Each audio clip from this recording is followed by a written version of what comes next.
안녕하세요. 저는 딸 하나를 키우고 6개월 차 임산부 30대 여자입니다. 작년 이맘때쯤 제 인생에서 일어난 일 중 가장 영화 같은 일이 일어난 것에 대해서 한번 이야기를 해보려고 사연을 보내게 되었습니다. 저는 꽤나 풍족한 집안에서 일남 일녀 중 막내로 태어났습니다. 조부께서 남겨주신 재산이 많아 저희 가족은 평생 굶을 걱정은 없이 먹고 살 수 있었죠. 하지만 검소했던 저희 부모님은 웬만해서는 조부께서 남겨주신 재산에는 손을 대지 않으셨고 스스로 벌어 스스로 생계를 유지하셨습니다. 우리 집 가오는 겸손하고 검소하게 살자 이것이다. 앞으로 어디 가서 내가 가진 것들을 자랑하지 말고 내가 가진 것으로 뽐내지 말고 아낄 수 있는 건 아끼며 살아야 한다. 그렇게 되면 나 스스로에게도 좋은 일들이 생기고 그 좋은 일들로 인해 남들에게도 도움을 주며 살 수 있게 된다는 것을 잊지 말고 명심해라. 저희 부모님은 두 분 다 제빵사로 빵집을 운영하셨습니다. 부모님의 빵집은 남들이 줄을 서서 먹을 정도의 빵집은 아니었지만 동네 사람 모두가 단골일 정도로 한자리에서 오랫동안 장사를 하며 그곳에서 번 돈으로 저희 남매를 먹여 키워주셨습니다. 빵집으로 대단한 매출이 나오는 건 아니었지만 저희 부모님은 빵집을 운영하시면서 항상 빵을 기부하시고 봉사활동을 꾸준히 다니셨습니다. 제가 태어나기 전부터 하셨다고 하셨으니 벌써 40년은 되셨겠네요. 엄마, 오늘은 이 빵들 어디로 가는 거야? 단체 주문 들어온 거야? 아니면 다른 데 보내주는 거야? 오늘은 노숙자분들이랑 독거노인분들한테 보내드리려고 따로 만들어놨어. 아휴, 이만한 단체 주문 들어오면 엄마도 소원이 없겠다. 엄마랑 아빠는 늘 남을 도우면서 착하게 사니까 분명 큰 단체 주문도 들어올 거야. 내가 기도할게, 엄마. 저는 그런 저희 부모님을 진심으로 존경했습니다. 풍족하긴 하나 티를 내지 않으시고 또 검소하시고 스스로 노력해서 버신 돈으로 생계를 유지하면서도 노인복지센터, 보육원, 노숙자 지원센터 등 많은 곳으로 빵을 보내셨습니다. 그뿐만 아니라 꾸준히 기부를 하시고 시간이 되실 땐 봉사활동도 하시는 부모님이 저는 세상에서 제일 자랑스럽고 제 삶의 가장 멋진 표본이 되어주셨습니다.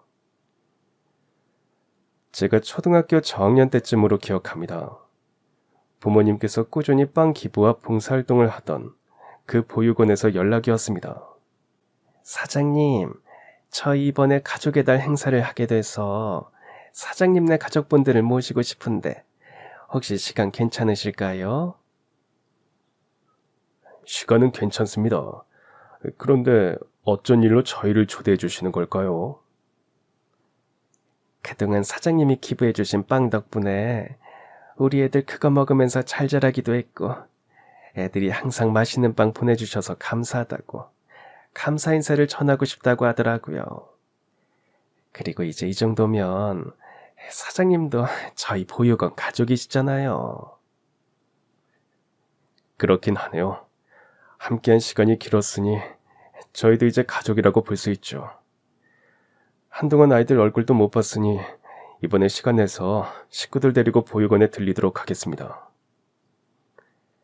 네, 이번에는 꼭 아이들까지 데리고 와주세요. 아이들도 부모님이 어떤 곳에 봉사를 하는지 궁금해할 테니까요. 저희 부모님을 따라 봉사활동을 몇 번 다녀온 적은 있지만 부모님은 보육원 봉사활동에는 절대 저희 남매를 데리고 가지 않으셨습니다. 아무래도 그곳에 있는 친구들을 배려하려는 부모님의 마음 때문이었던 것 같았죠. 이번엔 봉사활동 명목으로 보육원에 가는 것은 아니었지만 드디어 보육원에 가서 친구들을 볼 수 있다는 사실에 마음이 기뻤습니다. 저희 부모님이 기부하고 봉사하는 곳이라 자랑스럽기도 했었고요. 사장님, 소중한 시간 내어와 주셔서 정말 감사합니다.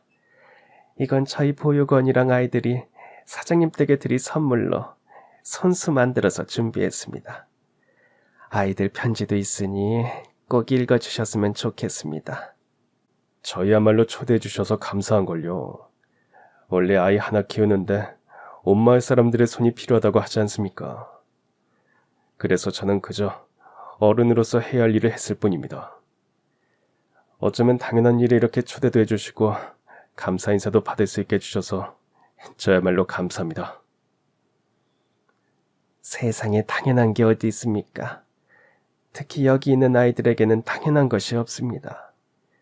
저도 사장님께 항상 감사드리고 앞으로도 잘 부탁드립니다.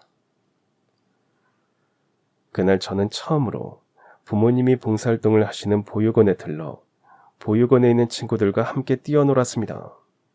저뿐만 아니라 내성적인 성격을 가진 오빠도 친구를 사귀어 놀기도 했었죠. 헤어짐이 아쉬울 정도로 정이 들고 난 후 저희는 그렇게 그 보육원을 떠나게 되었고 2번 다시는 그곳에 방문을 할 수 없었습니다. 사람한테서는 정이라는 게 가장 무서운 거야.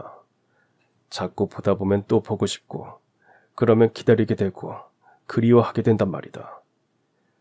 우리는 그냥 방문만 하면 되지만 저 아이들은 우리를 기다려야 하잖니.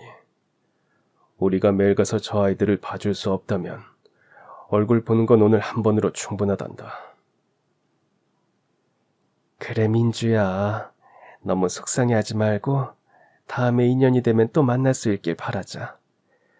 지금은 민주가 어려서 봉사활동에 함께하지 못하겠지만 나중에 민주도 크면 엄마랑 아빠랑 봉사활동 더 열심히 다닐 수 있어. 그러니까 얼른 커 우리 딸.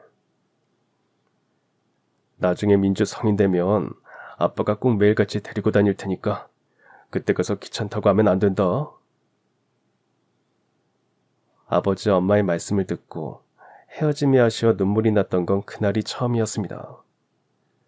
다 좋은 친구들 같았고 학교에 있는 친구들과 다를 것 없어 보였는데 왜 만나면 안 되는 건지 아버지의 말과 이 세상이 이해가 가지 않았습니다.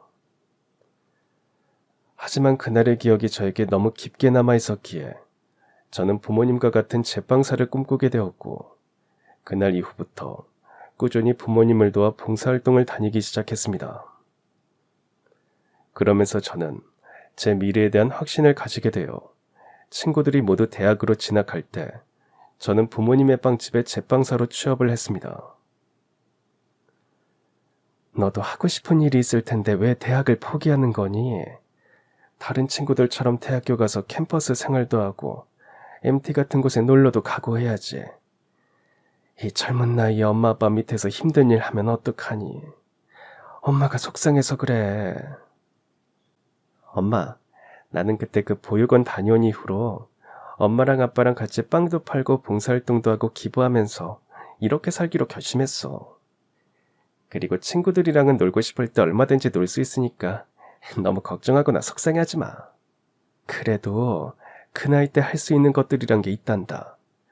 솔직히 엄마는 어떻게든 뜯어 말리고 싶지만 네가 그렇다면 어쩌겠니?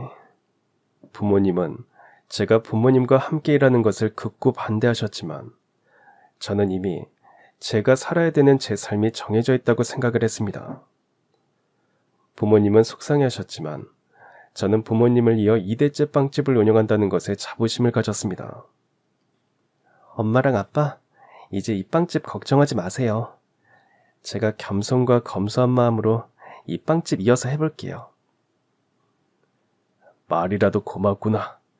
네가 우리 부모의 마음을 이해해주고 존경해주니 우리도 참으로 뿌듯하고 앞으로도 지금처럼 살아야겠다는 다짐이 드는구나. 물론 부모님은 제가 빵집에서 일한다는 것을 계속 반대하시긴 했지만 그래도 평소처럼 평화롭게 지내던 어느 날이었습니다. 공부를 꽤나 잘해 학교에서 1등을 놓치지 않고 대학 졸업 후 바로 대기업에 입사했던 오빠가 입사한 지 3개월 만에 결혼하고 싶은 여자가 생겼다며 집으로 여자 한 명을 데리고 왔습니다. 오빠가 워낙 숫기도 없고 내성적인 성격이라 오빠가 결혼할 여자를 데려온다는 말에 저는 큰 충격을 받았습니다. 도대체 어떤 여자가 저런 숫기 없는 남자를 만나준 건가 궁금하기도 했어요. 엄마랑 아버지 2분한테는 갑작스럽겠지만 우리가 만난 지는 10년도 훨씬 넘었어요. 거의 20년 가까이 알고 지낸 사이라고 보면 돼요. 20년이면 꽤 오래됐잖아. 그럼 초등학교 동창이라는 거니?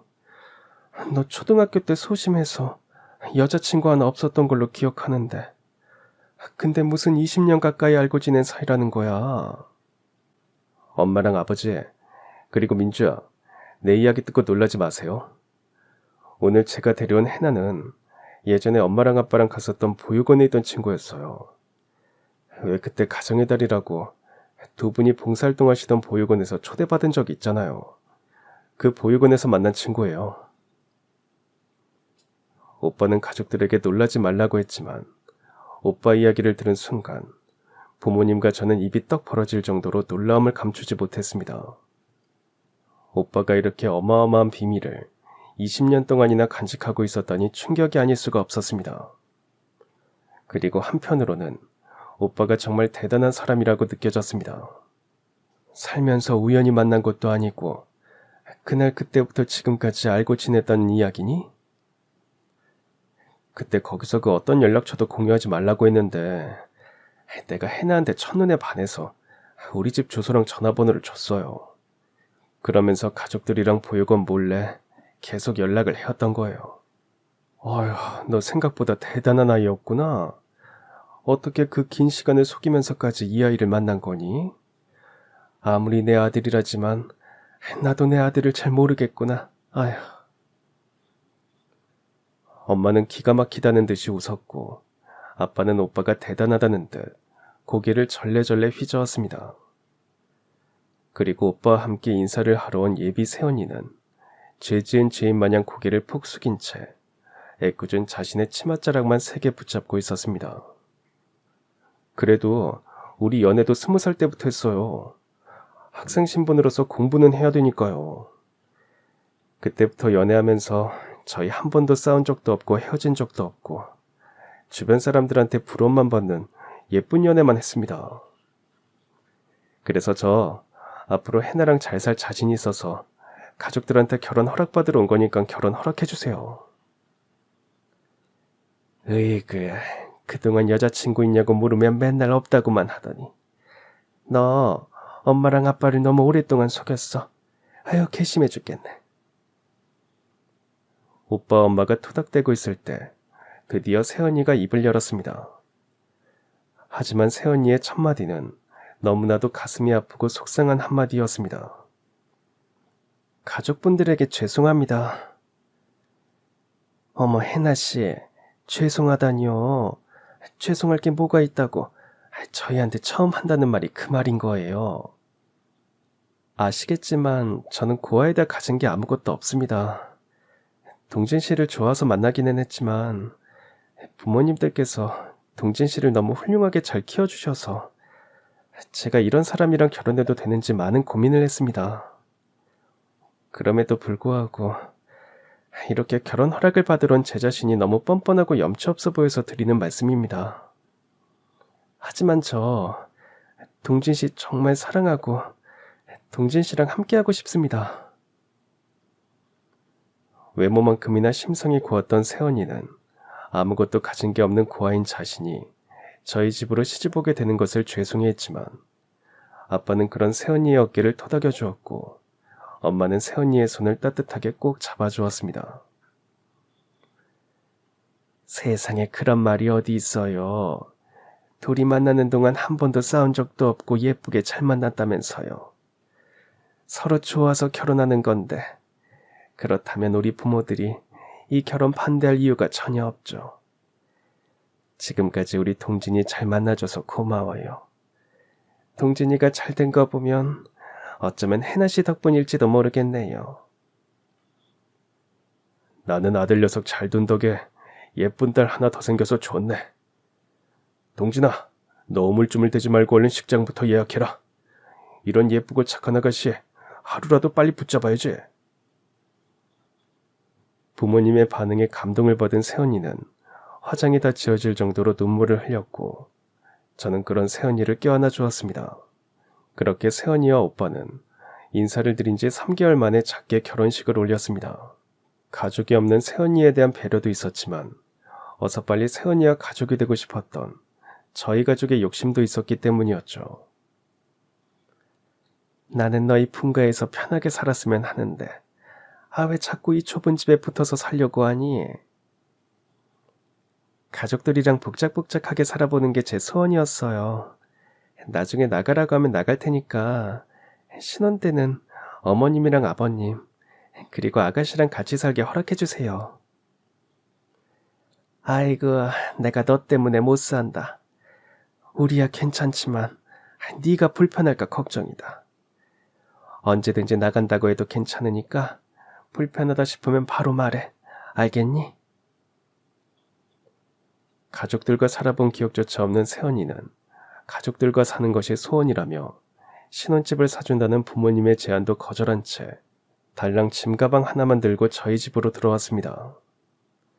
평생 자매 없이 남자 형제만 있었던 저는 세연이가 저희 집으로 들어와 사는 것이 너무나도 행복했습니다. 자매들끼리만 할 수 있는 일들을 세연이와 해볼 수 있을 것 같다는 설렘이 느껴졌기 때문이었죠. 언니, 우리 같이 쇼핑도 가고 미용실도 가고 둘이서 여행도 가고 해요. 저 언니나 여동생 있는 친구들이 정말 부러웠거든요. 자매들 보고 있으면 세상에서 제일 친한 친구처럼 보이더라고요. 너무 좋아요. 저도 아가씨랑 여기저기 같이 다니면서 자매처럼 지내고 싶어요. 저는 촌스러워서 잘 아는 게 없으니까 아가씨가 저 잘 데리고 다녀줘요. 스스로 시댁과 합가를 선택한 언니는 다니고 있던 회사도 그만두었습니다. 언니는 중소기업 경리로 꽤 오래 일을 해 적지 않은 급여를 받고 있는 상태였습니다. 그런데 갑자기 일을 그만둔다 하여 가족 모두 의아해하였습니다. 그동안 일만 해서 너무 힘들었지. 새아기 너도 휴식을 가지긴 해야겠다. 그동안 쉬지 못하고 일해서 얼마나 힘들었겠니. 이제는 네가 기댈 곳이 있으니까 쉬는 동안 해외여행도 다녀오고 친구들이랑도 놀러가고 해. 잠깐 쉬고 싶어서 일 그만두는 것도 있지만 사실 저에게 새로운 꿈이 생겨서요. 그 꿈 이룰 수 있게 어머님이랑 아버님이 허락해 주세요. 새아기 꿈 이루는데 우리가 허락하고 말 게 뭐가 있니? 우리가 도와줄 수 있는 건 뭐든 다 도와주마. 그래서 새아기 네가 하고 싶은 꿈이 뭐니? 세연이는 다니던 회사를 그만두고 제과제빵 자격증을 취득해 저희 부모님과 함께 일을 하고 싶다고 말했습니다. 어머님 아버님께서 만들어주신 빵 덕분에 제가 이렇게 잘 클 수 있었잖아요. 그리고 가족이 될 수 있기도 했고요. 저도 어머님 아버님과 함께 좋은 일에 동참하고 싶어요. 어머나 기특해라. 어떻게 그런 생각을 할 수가 있니? 생각하는 게 참으로 예쁘다. 근데 제빵 일은 너무 힘들어서 쉽지 않을 텐데 괜찮겠니? 사무실에서 하던 일이랑은 달라도 많이 달라. 당연하죠. 힘든 거 알고 지원하는 겁니다. 같이 일하면서 어머님, 아버님, 그리고 아가씨 힘듦은 조금 덜어드리고 싶어요. 좋은 일에 저도 동참하고 싶기도 하고요. 세연이는 저희 집과 합가한 것도 모자라 오래 다니던 회사도 그만두고 저희 빵집으로 들어와 저희 가족과 함께 새벽 일찍 일어나 빵도 만들고 같이 봉사활동도 하며 빵집을 전체적으로 맡아 운영까지 해주었습니다. 세연이가 들어온 이후 세연이가 마케팅까지 담당해준 덕분에 동네 단골 손님만 있던 저희 빵집이 젊은 사람들이 줄을 서서 먹게 되는 빵집으로 유명해지게 되었습니다. 우리 해나 덕분에 빵집 매출이 10배로 뛰었어. 우리 집에 복덩이가 들어왔나 봐. 아이고 우리 복덩이. 나 어디 나가면 친구들한테 우리 며느리 복덩이라고 자랑하고 다닌다니까. 우리 며느리가 세상에서 제일 최고의 며느리야. 그때부터 저희 부모님은 세연이를 복덩이라고 부르기 시작했습니다. 세연이가 저희 집으로 들어오고 난 후 빵집 장사도 잘 되었지만 대기업에 다니고 있던 오빠도 갑작스레 승진을 하게 되는 등 모든 일이 술술 잘 풀리기 시작했습니다. 그런 좋은 운들이 저에게도 영향을 미친 건지 남자 한번 제대로 사귀어보지 못했던 저는 첫눈에 반한 저의 이상형인 남자에게 프로포즈를 받게 되었습니다. 저 결혼하는 것도 다 언니의 좋은 영향 덕분인 것 같아요. 언니 너무 고마워요. 제가 한 게 뭐가 있다고 그래요. 다 아가씨가 잘나고 예뻐서 그런 거죠. 그나저나 이제 우리 아가씨랑 떨어져 살아야 된다고 생각하니까 자꾸 눈물이 나고 속상하네요. 좋은 일이라 웃으며 보내줘야 되는데 저는 아직 아가씨랑 떨어지기 싫은가 봐요. 새언니는 시집을 가 출가를 해야 되는 저를 보며 자주 눈물을 글썽였습니다. 그 이야기를 남편 될 사람에게 말을 했더니 그럼 저희 친정집 아파트 단지에 신혼집을 구하자며 배려를 해주었습니다. 그 덕분에 저는 친정집 바로 앞 건물에 신혼집을 구할 수 있게 되었습니다. 언니, 저 건너편 건물에 신혼집 얻어서 빵집도 안 그만둬도 되고 지금처럼 언니랑 매일매일 보면서 지낼 수 있어요. 정말 잘 됐죠?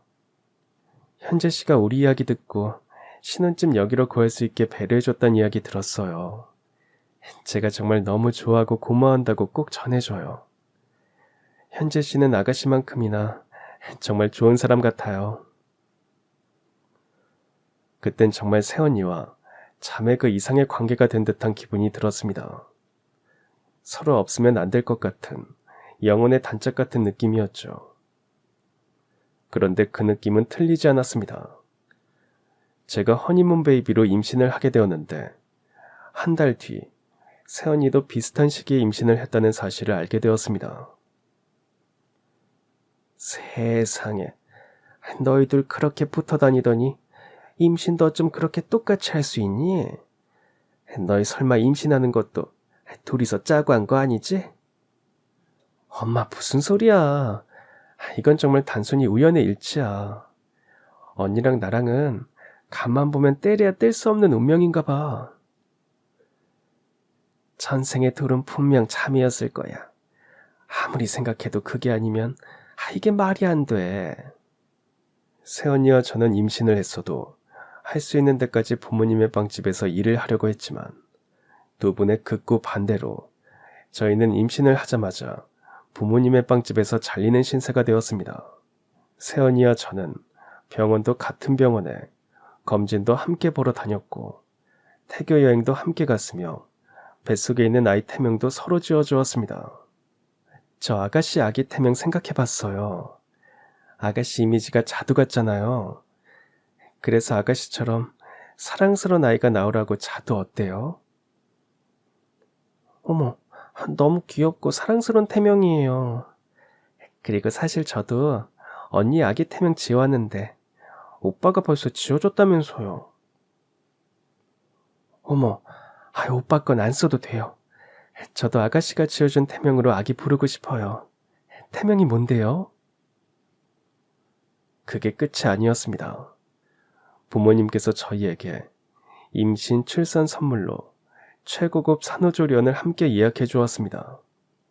산후조리원을 구경하고 예약까지 마치고 집으로 돌아가는 길, 차 안에서 언니는 오열 아닌 오열을 했습니다. 언니, 왜 자꾸 울어요? 언니가 울면 뱃속에 있는 아이도 같이 슬퍼져요. 그러니까 그만 울어요. 너무 감사해서 그래요. 어릴 때 부모한테 버려져서 전생에 내가 무슨 큰 죄를 지어서 이렇게 재수가 없이 사는 건가 싶었는데 아니었어요. 저는 전생에 나라를 구한 사람인 것 같아요. 이렇게 좋은 분들을 가족으로 만났잖아요. 솔직히 아까 산후조리원 보면서 내가 이런 대우를 받아도 되나 싶더라고요. 저는 지금 현실이 너무 믿기지 않고 또 너무 감사해서 눈물이 나요. 새언니는 저희 식구가 된 지도 오래되었음에도 불구하고 우리 가족의 사랑을 받는 것을 당연히 여기지 않고 늘 감사했습니다. 그리고 새언니와 함께 태교 여행지를 정할 때였습니다. 언니와 저는 둘 다 하와이를 내심 원하고 있기는 했지만 부부 동반으로 가려니 비용이 꽤 많이 나와 저희는 가까운 동남아로 가기로 했습니다. 그렇게 동남아로 정해놓고 오빠와 남편에게 태교 여행을 맡겼을 때 가족끼리 식사를 하는 자리가 생겼습니다. 너희 태교 여행 동남아로 가기로 했다면서? 둘 다 하와이로 갈 거라고 그렇게 연부를 외우더니 왜 갑자기 동남아로 간다는 거야? 하와이 가는 비행기 티켓값도 비싸고 거기 물가도 비싸다 보니까 그냥 동남아로 타협하기로 했어. 동남아도 따뜻한 나라고 수영도 할 수 있으니까 하와이만큼이나 좋을 거야. 저의 말에 엄마는 깨르르 웃으며 아빠를 향해 알 수 없는 표정을 지으셨습니다. 그러자 그때 아빠가 안방에서 프린트가 된 종이들을 가지고 와 저와 언니에게 나누어 주었습니다. 그 종이 안에 적힌 내용의 정체는 바로 하와이행 티켓이었습니다. 뭐야? 오빠가 우리 동남아 쪽 가는 걸로 비행기 예매했다고 했는데? 이거 누가 준비한 거야? 우리 딸들 태교 여행 간다는데 가고 싶은데 갈 수 있게 해줘야지.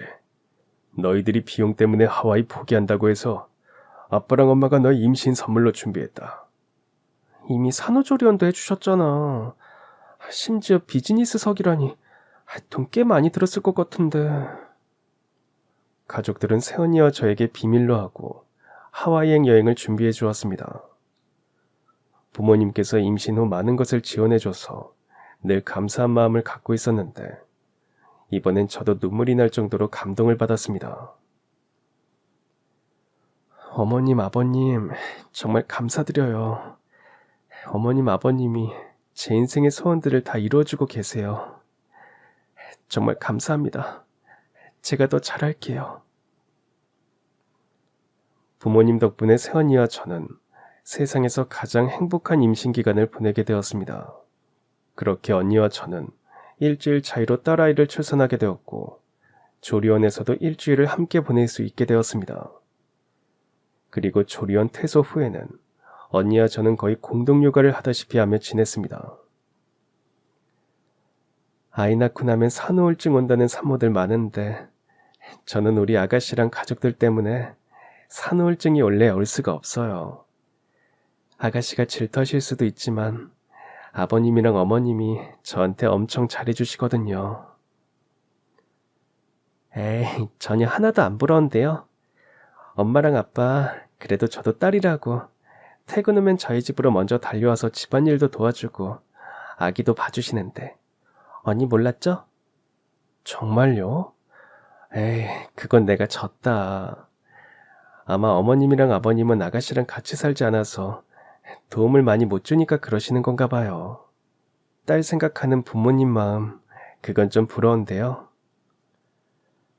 시간이 지나면 지날수록 새언니와 저는 전생에 아주 각별한 자매일지도 모른다는 생각이 들었죠.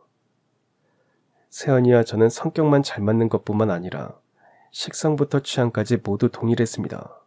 새언니랑 저랑 아이들이 어린이집에 들어갈 때까지 같이 어느 가수를 동시에 좋아해 함께 콘서트장으로 가기도 하고 또 좋아하는 음식을 먹기 위해 굳이 1박 2일로 멀리까지 날아간 적도 있었죠. 일주일 내내 붙어있는 게 당연할 정도로 새언니와 저는 같이 하고 싶은 일들이 많았습니다. 그러면서 아이들이 어린이집으로 입소하게 되었을 때 저희는 다시 부모님네 빵집으로 복귀하였습니다. 드디어 제가 올 곳에 온 것 같아서 너무 기뻐요. 이제 다시 열심히 해볼게요. 어머님, 아버님. 둘이 신나게 놀기만 하다가 다시 일하려면 힘들 텐데 괜찮겠어? 그래도 이 많은 손님, 우리 복동이 네가 다 불러들인 거니까 네가 책임져야 해. 다시 열심히 해보자고. 그동안 두 분 덕분에 열심히 잘 놀았으니까 이제는 일을 열심히 해야겠죠. 앞으로 이 빵집은 제가 책임지고 운영하겠습니다. 믿어만 주세요. 육아를 하면서 일을 하는 건 쉽지는 않았지만 가족들과 다시 일을 하게 되니 삶에 또 다른 생기가 도는 듯 했습니다. 그렇게 가족들과 즐겁게 빵집 일을 하며 지내고 있을 때 어쩔 수 없는 사정으로 제가 이사를 가야 되는 일이 생기고 말았습니다. 이 서방이 본사로 발령받는 거 다들 아시죠? 근데 여기서 출퇴근하면 왕복 4시간이라 어쩔 수 없이 본사 근처로 이사를 가야 할 것 같아요. 같이 붙어 살다가 멀리 간다고 하면 당연히 서운한 마음은 들지만 이 서방을 위해서라도 가긴 가야겠네. 그럼 너도 빵집을 그만두어야겠지. 나도 왕복 4시간 출퇴근할 수 없으니까 빵집 일은 그만둬야지. 나도 너무 아쉽지만 어쩔 수가 없어. 제가 집에서 멀리 떨어진 곳으로 이사를 가고 빵집 일마저 그만둔다고 하자 옆에서 듣고 있던 세연이는 작은 소리로 훌쩍거리기 시작했습니다. 아이고, 내 이럴 줄 알았다. 너 간다고 하면 해나가 제일 서운해할 줄 알았어. 해나야, 민주는 네가 보고 싶을 때마다 볼 수 있는 사람이니까 울지 말아라. 아유, 누가 보면 해외라도 나가는 줄 알겠어. 그래도 지금만큼이나 못 본다고 생각하니까 너무 서운해서 그래요. 그리고 저는 아가씨랑은 떨어져 지낼 거라고는 전혀 생각도 못했어요. 누가 보면 너희들이 결혼한 줄 알겠어. 네가 민주 보고 싶다고 할 때마다 내가 애도 봐주고 할 테니까 얼마든지 보러 다녀와. 저희 부모님도 서운해하시지 않는 저의 이사를 언니가 눈물까지 흘리며 서운해해서 저도 같이 눈물이 났습니다. 그동안 저도 언니에게 많은 의지를 했기 때문이었죠. 그렇게 세연이와 두 눈이 퉁퉁 붓도록 한참을 끌어안고 울었습니다. 제가 이사가는 날에는 세연이는 출근도 못하고 눈물로 저를 배웅해 주었습니다. 그렇게 5년 만에 세연이와 저는 멀리 떨어져 지내게 되었습니다. 그래도 거의 매일 하루에 한 통씩 전화를 하며 일상을 주고받았고 도움이 필요할 땐 언제든지 서로 달려가 도움을 주기도 했습니다. 세연이와 저는 몸은 멀리 떨어져 있었지만 마음은 늘 함께였던 것이었죠. 그렇게 홀로 낯선 곳에서 아이를 혼자 키운 지 2년이 되고 딸아이가 5살이 되었던 해였습니다.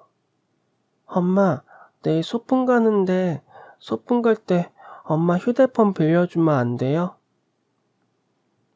휴대폰은 왜? 선생님이 휴대폰 가져오라는 말씀은 따로 없었는데. 가서 친구들이랑 선생님들이랑 같이 사진 찍고 싶어서요. 안 잃어버릴 테니까 휴대폰 빌려주세요, 엄마. 딸아이가 해달라는 건 뭐든 다 해주는 스타일의 엄마다 보니 딸아이의 부탁을 들어주기로 했습니다. 저는 집에 굴러다니고 있던 남편이 쓰던 공기계를 딸아이에게 쥐어주며 말했습니다. 가서 예쁜 거 많이 찍어와서 엄마한테 자랑해줘. 그리고 친구랑 선생님도 찍어와서 엄마한테 소개해줘. 알겠지? 네, 엄마. 예쁜 거 많이 찍어 올게요. 그렇게 저는 딸아이가 다치지 않고 무사히 소풍을 잘 다녀오길 기다렸습니다. 그리고 그날 오후 딸아이는 하루가 즐거웠는지 새까맣게 변한 양말을 신고 땀범벅이 된 채로 저에게 달려왔습니다. 엄마, 나 사진 진짜 많이 찍어왔어요. 꽃도 찍고 친구들도 찍고 선생님도 찍었어요. 그래? 엄마한테 보여줄 수 있어? 우리 유리랑 제일 친한 친구는 누구야?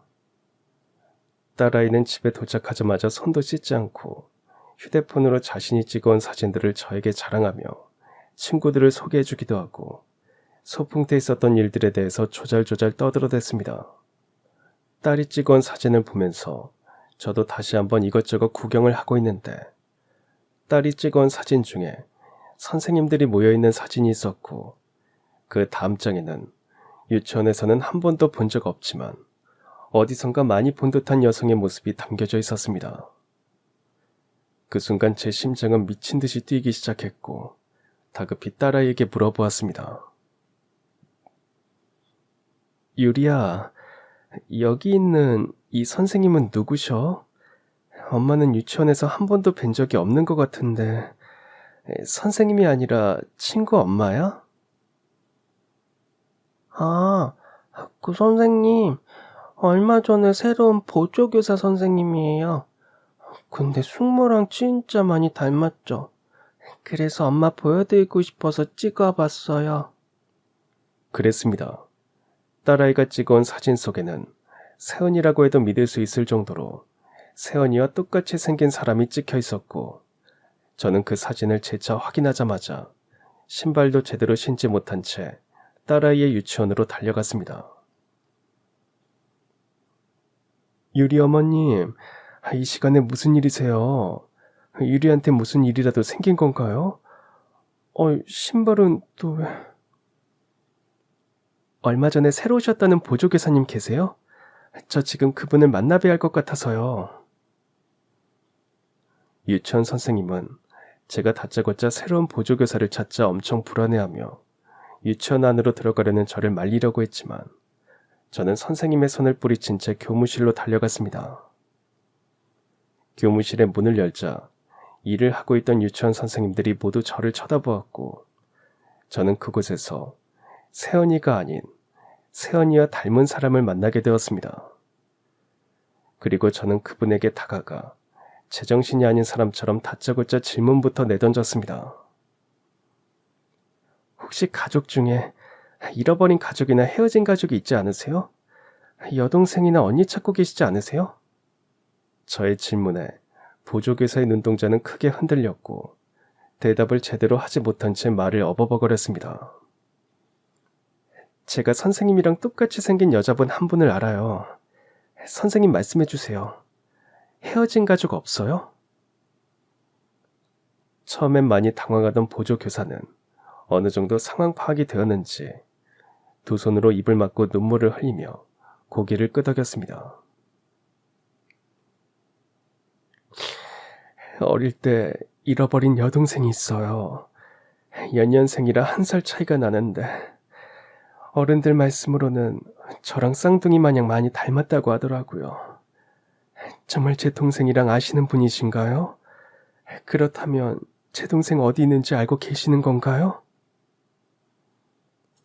저는 보조교사의 말에 확신을 얻었습니다. 보조교사는 분명히 세연이의 가족일 것이라는 확신 말이죠. 그래서 저는 휴대폰을 꺼내 세연이의 사진을 보조교사에게 보여주었습니다. 그러자 보조교사는 계속해서 눈물을 흘리며 고개를 끄덕이며 말했습니다. 맞는 것 같아요. 확실한 건 아니지만 분명 제 동생일 것 같은 느낌이 들어요. 우리 동생 어디 있어요? 그리고 어머님은 우리 동생이랑 어떤 관계예요? 제가 동생분의 남편 신우이예요. 괜찮으시면 지금 언니 만나러 가시겠어요? 지금 당장 만나실 수 있게 해드릴게요. 그렇게 저는 새언니의 친가족으로 추측되는 보조교사를 데리고 친정집으로 향했습니다. 그 사이 보조교사 선생님은 가족들에게 연락해 저희 집으로 모이게 했습니다. 그리고 저도 친정에 연락해 이 사실을 알리고 친정 식구들은 일찍 빵집 문을 닫고 집에서 새언니의 가족일지도 모르는 사람들을 기다리고 있었습니다. 그렇게 저희 집 문이 열리는 순간 문 앞에 서 있던 새언니는 가족일지도 모르는 처음 보는 분들을 보자마자 눈물을 흘렸고 제가 데리고 온 가족분들도 새언니를 보자마자 눈물부터 흘렸습니다. 더 볼 필요 없다. 우리 혜진이 맞아. 누가 봐도 내 딸 혜진이야. 우리 혜진이가 살아있었다니. 혜진아 엄마야 엄마. 엄마 알아보겠니? 아이고 내 딸 죽지도 않고 돌아왔네. 새언니는 친언니와는 물론이고 새언니의 엄마와도 똑같은 얼굴을 하고 있었습니다. 누가 봐도 셋은 모녀였고 전쟁통에 헤어져도 찾을 수 있을 정도로 서로 닮아 있었습니다. 너무 어릴 때라 기억이 없어요. 저 왜 버리셨어요? 저는 평생 부모님이 저를 버렸다고 생각하고 살았어요. 그래도 늘 기다리면서 지냈는데 정말 저 버린 거 맞아요? 아니야. 우리는 널 버린 게 아니라 잃어버린 거였어. 할머니랑 시장에 사탕 사 먹으러 간다고 쫄래쫄래 따라가더니 너희 할머니가 너 없이 혼자 들어오는 게 아니겠냐. 그래서 애 어디 갔냐고 물으니 잃어버렸다고 해서 몇 날 며칠을 밤새워서 너만 찾아다녔어. 근데 왜 유전자 등록을 안 했어요? 설마 제가 살아있을 거라는 희망을 금방 버리셨던 거예요? 듣고 보니 그랬습니다.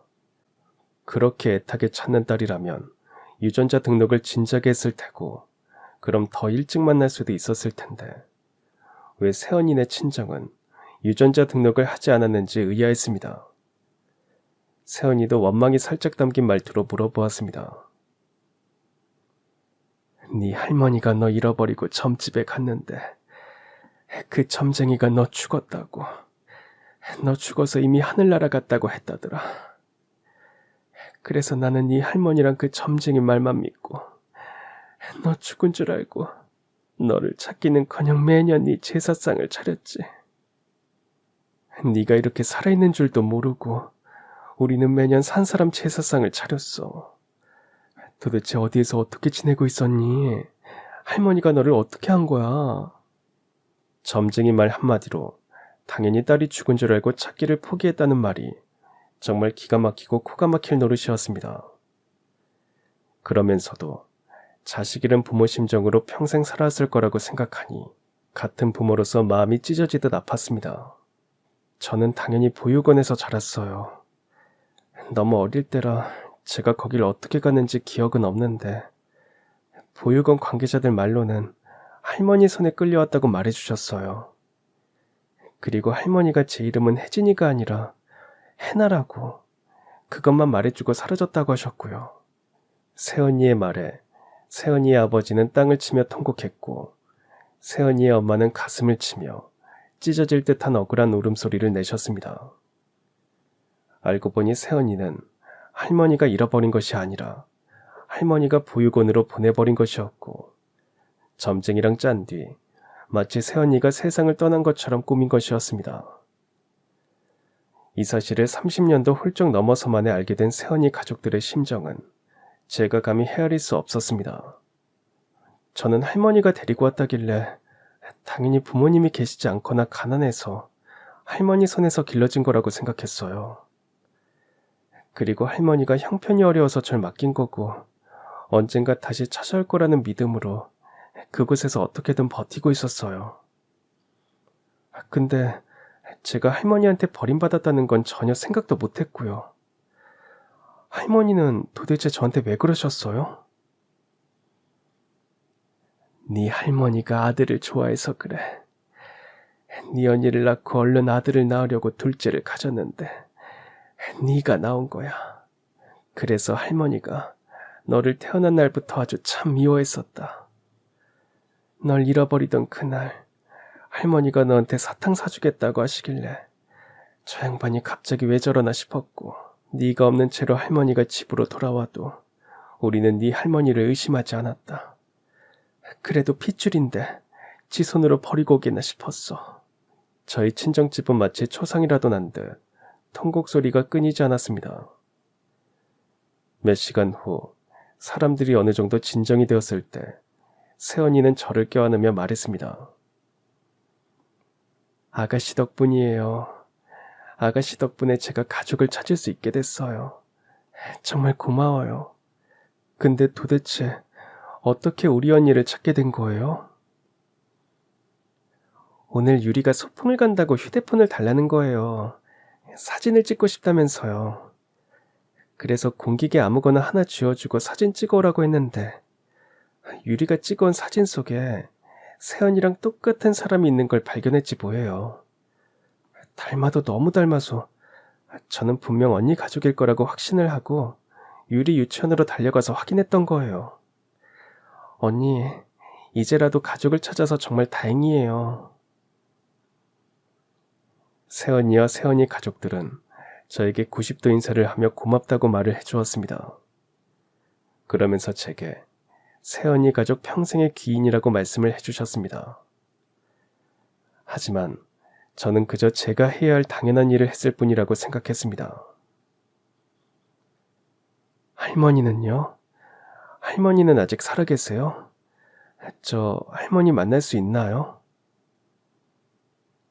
네 할머니는 3개월 전에 췌장암 앓다가 돌아가셨다. 너희 할머니도 참 나빠도 너무 나빠. 마지막 가는 길이라도 사실을 말해주던가, 미안하다고 말이라도 하던가. 어떻게 눈 감는 순간까지 이기적일 수 있는지. 나는 지금 너희 할머니를 관짝에서 다시 꺼내고 싶은 심정이다.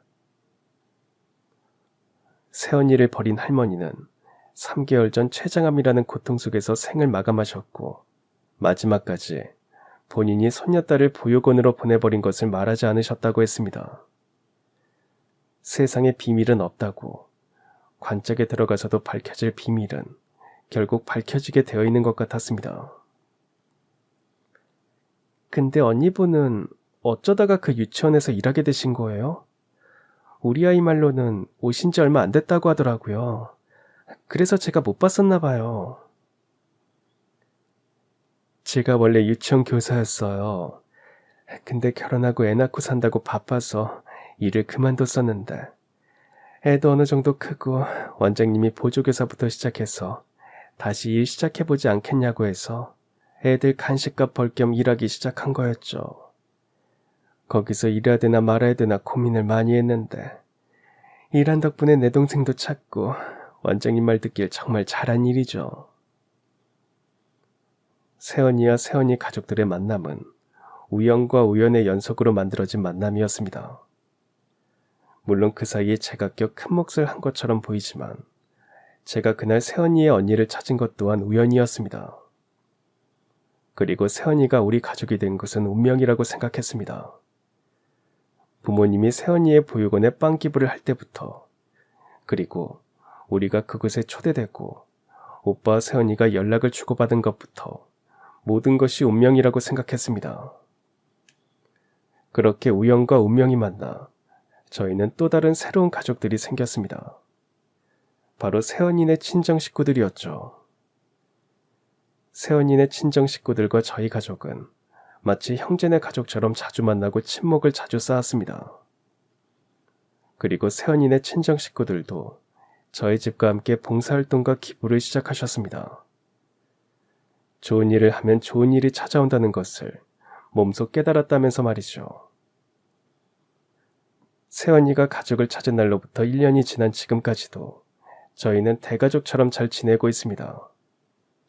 달라진 것이 있다면 언니와 제 사이가 더 깊어졌다는 것이었죠. 그리고 현재 새언니는 친정 식구들과 함께 살고 있습니다.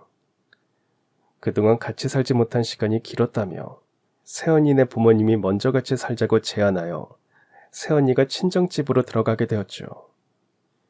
물론 저희 오빠도 함께 새언니 친정집으로 들어갔습니다. 오빠의 처가살이가 시작된 것이죠.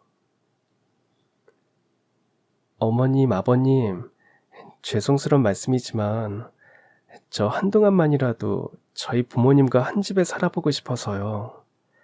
그래서 친정집으로 들어가려고 하는데 그렇게 해도 될까요? 당연한 이야기지.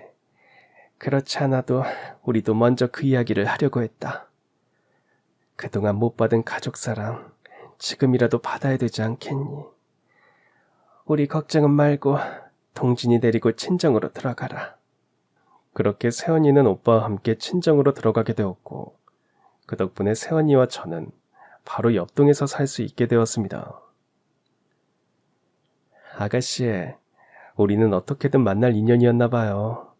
몇 년 동안 아가씨랑 떨어져 지내서 우울했는데 다시 가까워지니까 너무 좋네요. 그러니까요. 저도 그렇게 생각해요. 언니네 가족을 찾긴 했지만 그래도 저도 그만큼이나 가까운 언니네 가족인 거 알죠? 당연하죠. 피는 물보다 진하다지만 우리는 피보다 더 진한 사이잖아요. 자매 사이. 언니와 저는 이번에 직접 경험하며 깨달았습니다. 피보다도 더 진한 사이가 있을 수 있다는 것을요. 그게 바로 저와 저희 새언니가 아닐까 싶습니다. 그리고 정말 재미있고 웃긴 건 새언니와 제가 또 동시에 임신을 했다는 것이고, 성별도 같은 남자아이로 임신을 했다는 겁니다. 언니, 저희 이번에도 아기 태명 지어주게 할까요? 우리 첫째 가졌을 때도 서로 태명 지어줬었잖아요. 좋아요. 그렇지 않아도 저도 생각하고 왔어요. 아들이니까 건강하고 튼튼하게 태어나라고 튼튼이, 아니면 엄마한테 효도하라고 효돌이, 이렇게 지어봤는데 어때요? 효돌이가 좋은 것 같아요. 저 아들한테 효도받고 싶거든요. 현재 세연이와 저는 지난번과 같이 산후조리원도 같은 곳으로 예약을 했고, 태교도 함께하고 있고, 태교 여행도 같이 갈 계획을 하고 있습니다.